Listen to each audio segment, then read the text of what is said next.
This is the brand new Tamron 17-50 f4.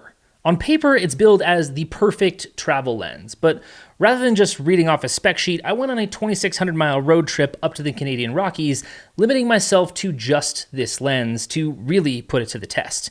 And I've got to say, it truly is almost perfect. Except basically one thing. And no, it's not just the f4 aperture. Let's get into it. So a quick disclaimer, Tamron did send me a demo of this lens to test out, but they have no say in what I say and they don't get to see this video before you do. At the outset, one of the most obvious selling points of this lens is the unique focal range. The Tamron 17-50 is the first of that focal range, and in using it, it becomes clear that this is one of the best range combinations for travel or any other one lens setup.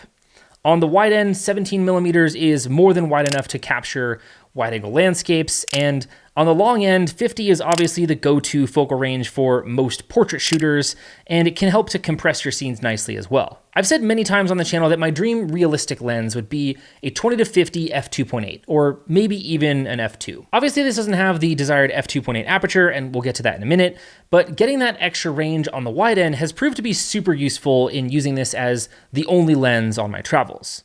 Plus, when we consider the size, this thing is a treat to carry at just 460 grams. With the 17-50, Tamron has ported over pretty much everything that we've come to expect from their newly updated G2 lenses, which is great because all the G2 lenses I've ever used are built wonderfully. The 17-50 is no different, with the same 67mm front thread, the same rugged plastic build quality and weather sealing, and of course their patented lens utility system allowing you to customize the function button and the focus ring. I've said this about just about every Tamron lens I've tested, but I really wish there was an autofocus manual focus switch on this lens.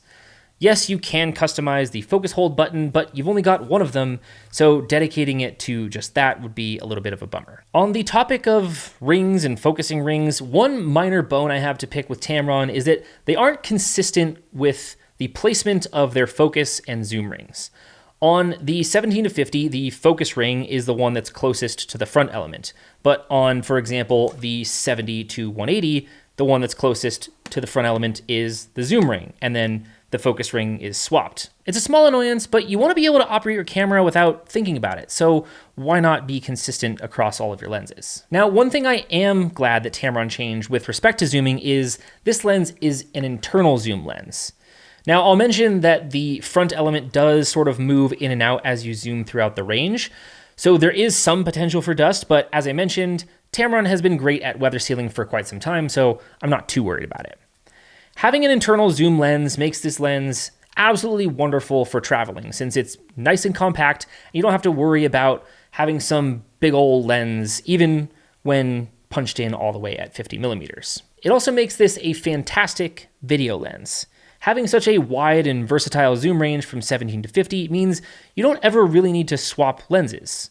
But even better than that, if you're balancing this thing on a gimbal or a stabilizer, you won't have to rebalance it when you're zooming and changing your focal length. If you've ever struggled to balance a gimbal only to have it then overload or require some rebalancing once you've needed to zoom to a new focal length, drop a comment below so that everyone else watching knows that you're not alone in this frustration. And while you're down there, take a quick look to make sure that you're not already subscribed. So in my travels up to Canada with this lens, one of the main things I was hoping to achieve was to answer the question of, could this be a single do-it-all lens? When I'm traveling, I'm doing things like going on long hikes, I'm stepping into restaurants, I'm sleeping in a car, or in this instance, a van. Regardless of the scenario, I want to travel as light as possible and have as little gear with me as possible. I'm also a hybrid shooter, so I need something that can perform at the best level for both photo and video. We've already talked about the internal zooming making this lens great for video, but I was also pleasantly surprised with how well it did on the autofocus front as well. The Tamron 17-50 does have their new VXD focusing motors, and on the photo side, they were able to keep up with basically everything that I threw at it. Whether it was tracking a subject or sticking to Britta's eye when we were doing a few portraits, or just quickly snapping to my focus point without doing any hunting. All of this is sort of to be expected even on a cheaper lens, because those can even usually handle autofocus on the photo side. On the video side, that's where some of the cheaper lenses tend to show their warts. But honestly, I was quite impressed with the Tamron 17-50. It did a great job sticking to a tracked subject, racking focus with the tap to focus, and I didn't even notice any hunting either. And this was on the Sony A1, which doesn't even have all of Sony's latest and greatest video autofocus features. Now, all of this internal zooming and focusing and the size is great, but it doesn't mean anything if the image looks like crap. I was taking a bit of a leap of faith here in making this the only lens that I took on the trip. This was my first time to the Canadian Rockies, and I would have been pretty dang upset if all of the images looked like they were captured on a Nikon. Luckily for me, I'm fairly pleased with the image quality. Now, the sharpness is a little bit soft on the corners, especially wide open at f4 and in between 17 and 20 millimeters. But this is sort of par for the course with most lenses that are under $2,000. Once you've zoomed in past 20 millimeters and stopped down around f8, you get a lot better performance. I also did notice a little bit of chromatic aberration on the corners, but nothing that can't be fixed with a little checkbox in Lightroom. All in all, I am fairly pleased with the image quality, except for that one thing. But first, I want to talk about the one thing that I know you're all waiting to jump in the comments to complain about. But Cal, it's f4 aperture.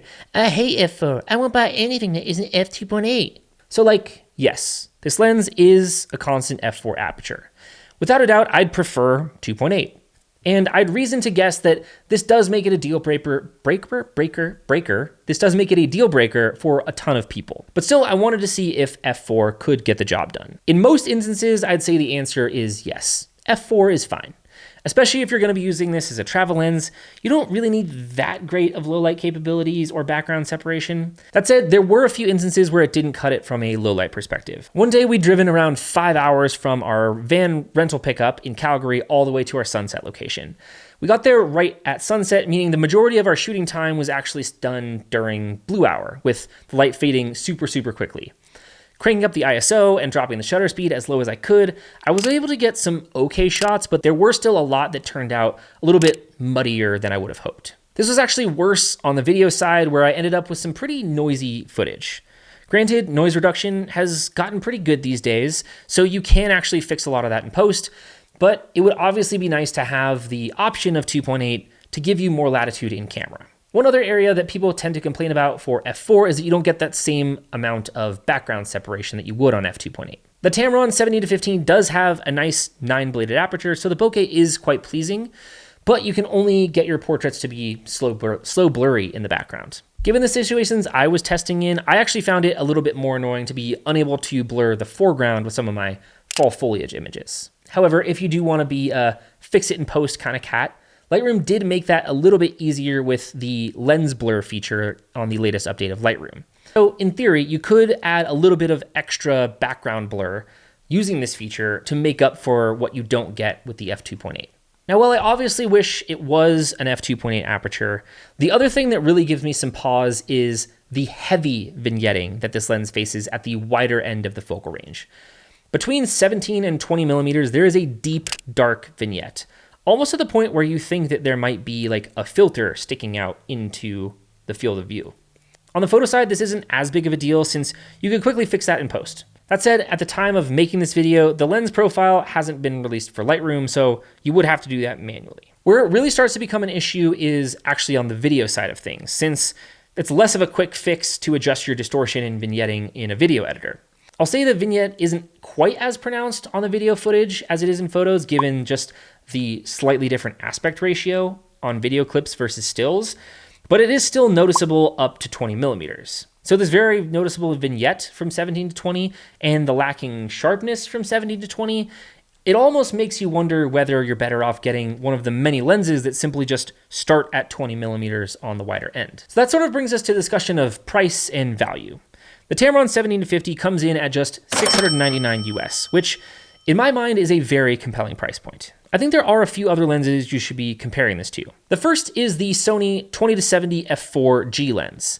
This basically trades a few extra millimeters on the wide end for 20 extra millimeters of range on the other side. So if you're someone who wants a little bit more extra reach, maybe that one's a better option for you. That said, it is almost double the price at $1,100 US.